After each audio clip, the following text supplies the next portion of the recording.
미국의 베스트셀러 신경끄기의 기술 저자이자 유명 인플루언서 마크 맨슨이 한국을 여행하면서 남긴 영상 화제가 되고 있죠. 세계에서 가장 우울한 국가로 한국을 지목하면서요. 한국 사회의 우울증 문제에 대해서 유교와 자본주의로 인한 양극화 문제를 지적했습니다.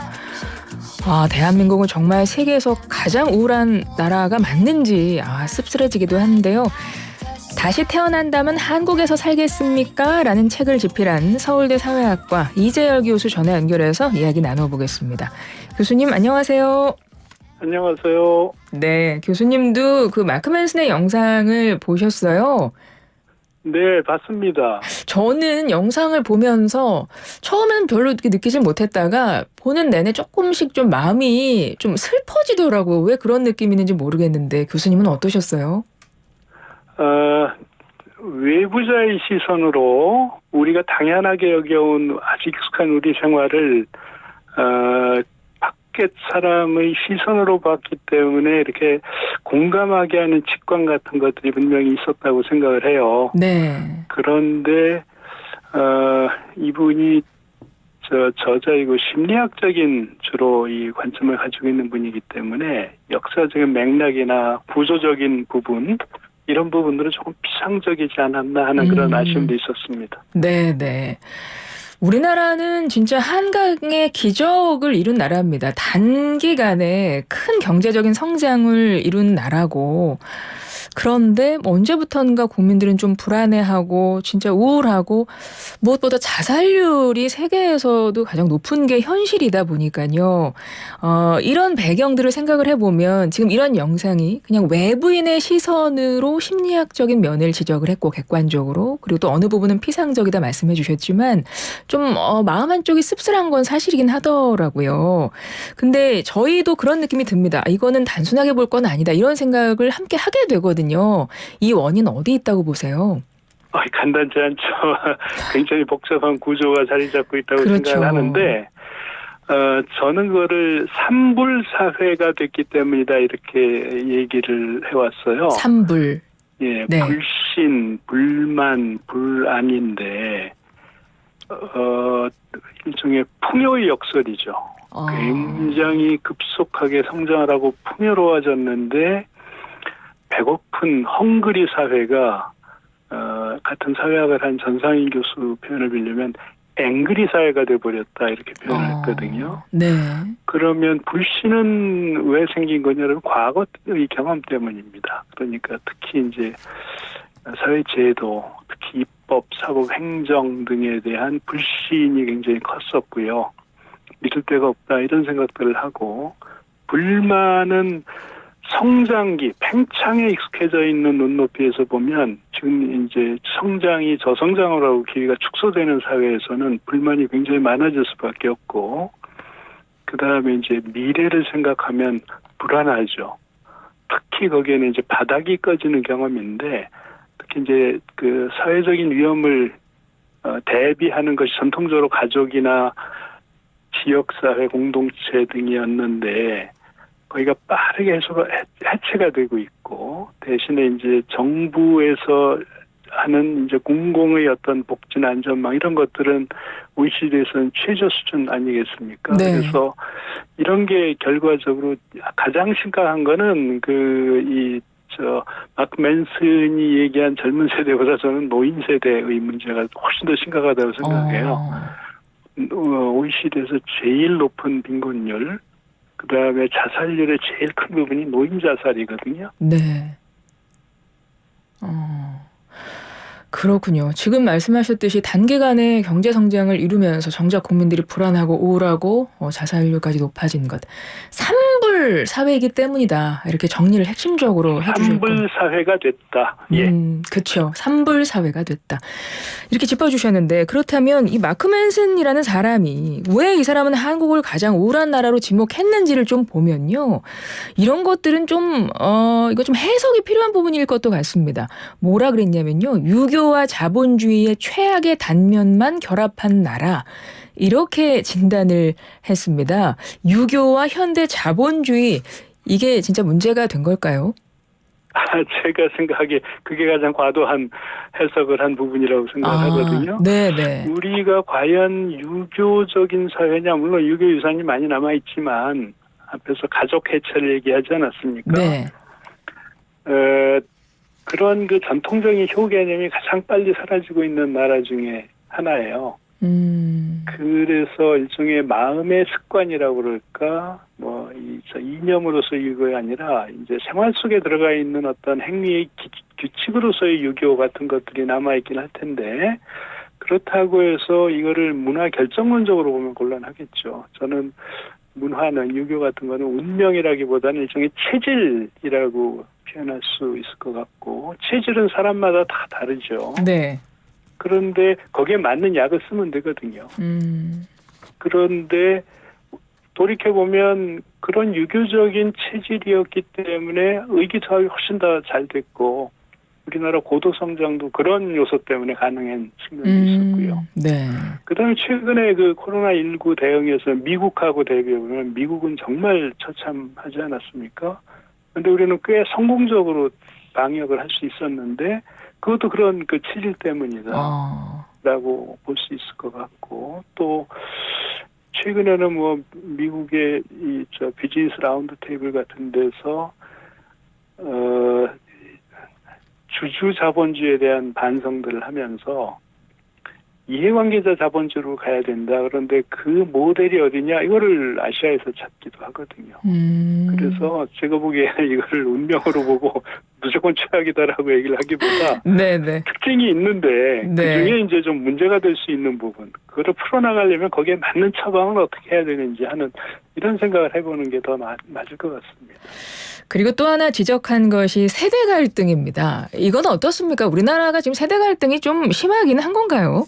이거 최근에 그런 우스갯소리를 들은 적이 있는데, 쌍둥이도 세대 차이를 느낀대요. 네. 워낙이 우리가 빨리 변화를 해왔기 때문에, 네네. 그게 이제 그 세대 간에는 마치 비동시적인 경험을 한 다양한 세대가 동시에 공존을 하는 외계인들이 서로 모여 있는 것 같은 모습으로 가고 있는 부분이 분명히 있습니다. 그래서 세계 가치관 조사 같은 것들을 보면 노인 세대, 전쟁을 기억하는 노인 세대의 태도는 러시아나 중국 노인들하고 비슷하고, 젊은 세대, MZ 세대는 서구의 젊은 세대하고 별로 다르지 않은 이런 식의 차이가 있어서 사실 지금 제일 우려가 되는 부분이 이런 차이인 건 분명합니다. 차이, 세대 차이, 세대 갈등, 차이에서 네. 오는 이런.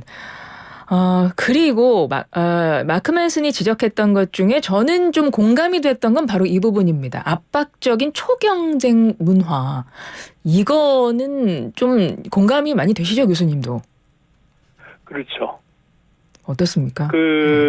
제가 보기에는 우리가 이제 경쟁은 다 어느 나라나 다 경쟁을 아주 좋은 우선적 가치로 생각을 하고 효율성을 추구를 한다는 점에서는 우리가 다른 나라하고 크게 다른 점 없는 것 같은데, 경쟁의 방식에 문제가 있는 것 같습니다. 네. 바꿔 얘기를 하면 아주 획일적인 성공의 기준을 가지고 있거든요. 전부 의대를 가야 되고, 전부 법전을 가야 되고, 전부 스카이를 가야 된다라고 생각을 하는데, 그게 이제 일종의 특정한 일종의 기득권 같은 것들을 가질 수 있는 어떤 위치를 향한 위험을 회피하는 경쟁을 하고 있다라고 하는 게 제일 심각한 문제라고 생각을 하고, 두 번째는 이게 경쟁을 해서 국가적인 생산성이 향상이 되는 것이 아니라 앞서기 경쟁을 하는 거거든요. 선행학습 같은 게 대표적인 예죠. 네네. 그러니까 내가 열심히 뛰어도 옆에 사람이 똑같이 뛰면 나는 제자리 걸음하는 것 같은 이런 경쟁을 하는데, 거기에다 그게 스펙 쌓기 경쟁을 합니다.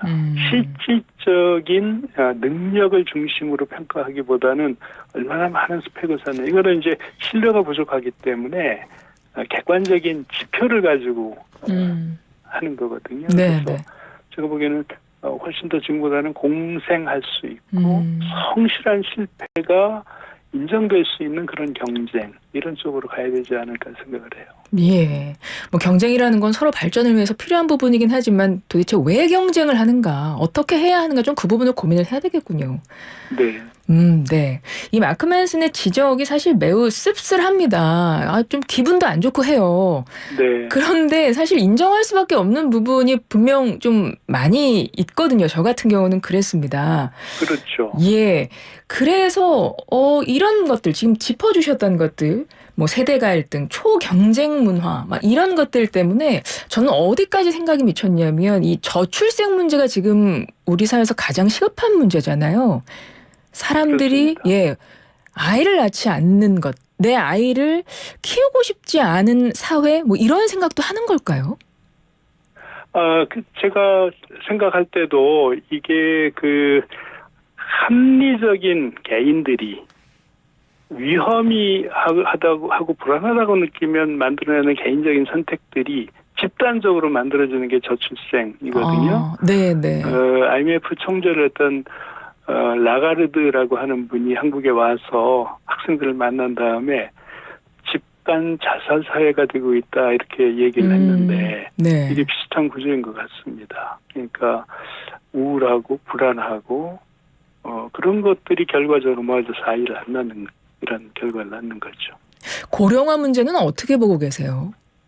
이건 또 어떤 부분으로 연결이 될까요? 문제가 이제 그거를 가속화를 시키고 있고요. 네. 특히 이제 청년들의 입장에서 보면 지금 현재 겪고 있는 가장 큰 문제는 이중 구조거든요. 그냥 고령화되어서 빠져나가는 많은 사람들이 있지만 동시에 젊은 사람들이 이 노동시장에 들어와야 되는데 한 20% 정도의 정규직과 한 80%의 비정규직으로 이제 나뉘어 있고 그리고 이 연공형 임금으로 돼 있고 가부장 문화로 돼 있고 그 다음에 이제 일종의 조선시대의 반상차별 같은 이중 구조로 돼 있기 때문에 그래서 거기에 들어오는 젊은 사람들은 이 고령화돼서 빠져나가는 사람들과는 전혀 다른 구조에 지금 처하고 있고요. 네. 나이 든 분들은 이제는 자신들이 지금까지 누렸던 혜택 이후에 피부양자가 됐을 때 이게 점점 줄어드는 젊은 사람들한테 의존을 해야 되는데 과거식의 제도를 지금 바꾸지 않고 있거든요. 그래서 이 세대 간에 네네. 이 부담을 둘러싼 앞으로 아주 심각한 갈등이 예상이 되고 있습니다. 그러니까 마크 맨슨 작가의 여러 문제점을 지적한 부분을 그래서 우리도 좀 귀를 기울게 되는 부분이 그런 것들 때문이 아닐까 싶은데 근데 또 작가는 영상에서 그렇게 끝내진 않았습니다. 그래도 희망을 이야기를 하고 있어요. 우리 한국의 회복 탄력성에 대해서 이야기를 하고 있습니다. 이 부분은 어떻게 생각하세요, 교수님? 회복 탄력성을 우리가 잘 발휘한 거는 일종의 재난적 상황, 국가적인 위기에 닥쳤을 때 금모으기도 했고요. 금모으기. 예, 그다음에 기름 닦으러 또 태안 반도에 100만 명 이상이 모이기도 하고 하는 이런 아주 특이한 재난적인 유대감 같은 것들이 있었죠. 그거는 아주 돌발적인 위기 상황에서 우리가 잘 대응을 하고 협력을 했는데 네. 점진적으로 뜨거워지는 지속적인 위기 상황에서는 대응을 잘 못했던 것 같아요. 그래서 저는 걱정이 좀 되는데 네네. 지금 겪고 있는 많은 문제들은 지난 한 20, 30년 동안 제때 풀지 못한 문제들이 쌓이고 쌓여가지고 만들어진 거거든요. 네. 경장이라고 그러죠. 말하자면 신발 끈을 완전히 풀어가지고 다시 묶어서 뛸 수 있게 가야 되는데 우리 정치가 그걸 해야 되거든요. 정치가 그런 역할을 해야 한다. 해야 되는데 마치 말하자면 이제 미래를 위해서 우물을 파는 역할 같은 건데 네네. 지금 현재는 우물을 떠주는 것만 하고 있습니다. 미래를 위한 우물 파괴를 하지 않고 있습니다. 왜 그런가 생각을 해보면 그게 우리나라 선거구 제도나 선거 제도가 소선거제고 한 표라도 더 두면 권력을 다 가져가는 구조로 돼 있다 보니까 비례성과 대표성의 문제가 있고요. 파퓰리즘 위험이 있고 그다음에 정책 대결을 하기보다는 자기 지역과 이익을 챙기는 경쟁을 하는 이런 구조로 돼 있어서 우리가 겪고 있는 많은 문제를 효율적으로 풀어나갈 수 있는, 예를 들어서 북유럽이나 독일과 같은 국가 문제를 정책화하는 정치가 아주 취약하다. 저는 여기에서 지금 가장 이렇게 문제가 있는 게 아닌가 이렇게 생각하고 있습니다. 지금 교수님과 인터뷰를 들으시면서 청취자분들이 뭐 의견도 주시고 질문도 주시는데요. 9482번님은 큰일이다 진짜 이렇게 적어주셨고 4693번님은 슬프네요. 애쓰고 힘써서 여기까지 왔는데 마음은 텅 비어있는 형국이네요. 교수님 우리나라만 이런 과정을 겪는 건가요? 이렇게 질문하셨어요. 네, 나라마다 그런 경험들을 할 때가 있었고요. 영국 같으면 70년대 그런 경험들을 했었고 유럽도 비슷한 경험들을 많이 했습니다. 그런데 중요한 것은 이게 한 번의 무슨 처방을 가지고 해결할 수 있는 문제가 아니죠. 대부분의 문제들이 신뢰의 문제, 그다음에 불안감의 문제, 무기력, 차별 이런 것들이거든요. 네. 이걸 안심할 수 있고 포용적이고 활력을 느낄 수 있고 신뢰할 수 있는 사회로 가게 만들어야 되는데 그러면 입체적이고 종합적인 노력이 필요로 됩니다. 예를 들면 지금보다는 사회 안전망이 더 강화돼야 되고요. 그래서 많은 사람들이 특히 취약한 위치에 있는 사람들이 위험으로부터 보호할 수 있어야 되고 그다음에 이 회복력을 제고하려면 결국 일자리와 교육이 잘 갖춰져야 되는데 지금 현재 이 노동시장 내에서 이중 구조를 지금보다는 훨씬 더 포용적인 방식으로 바꿔나가야 되고 그다음에 세 번째는 시민들이 적극적으로 정치에 참여해서 의사를 표시를 해야 됩니다. 그런데 우리나라는 정치에 대한 냉소는 많고 실제 투표를 하는 사람들은 OECD에서는 제일 적거든요. 네. 특히 젊은 사람들이 그렇습니다. 그래서 적극적으로 자기 의사를 표현하는 노력을 할 필요가 있고 그다음에 마지막으로 중요한 거는 모두에게 동일하게 적용된다고 생각하는 규칙. 저는 이걸 투명성이라고 생각을 하는데 투명성이 모든 이런 변화의 토대가 된다고 생각을 해요. 근데 다행인 거는 7년 전에 김영란법이 제정된 이후에 우리나라의 투명성이 많이 좋아졌습니다. 아, 그렇군요. 그래서 장기적으로 보면 그것이 만들어내는 어떤 제도적인 효과는 상당히 긍정적일 거다. 이렇게 또 생각을 하고 있습니다. 그래서 이거는 함께 힘을 모아야 되지 정치인들에게만 맡길 수 없고 대통령 한 사람에 맡길 수 없고 시민들이 다 이런 사회를 꿈꾸고 그거를 적극적으로 자기 의사를 우리 사회가 움직이는데 투입할 수 있는 이런 노력들을 해야 되는 이런 이슈라고 생각합니다. 알겠습니다. 8090님, 짧은 시간에 얼마나 경험했다고 우울한 나라라고 판단한 건가요? 저는 동의 못합니다. 마크 맨슨의 그 영상에 이렇게 답을 주셨고 파워님이 이런 질문하셨어요. 마침 우리 교수님께서 다시 태어난다면 한국에서 살겠습니까? 라는 책을 집필하셨는데 우리 청취자님께서 다시 태어난다면 한국에서 태어나고 싶으세요? 질문하셨는데요. 네, 좋은 질문입니다.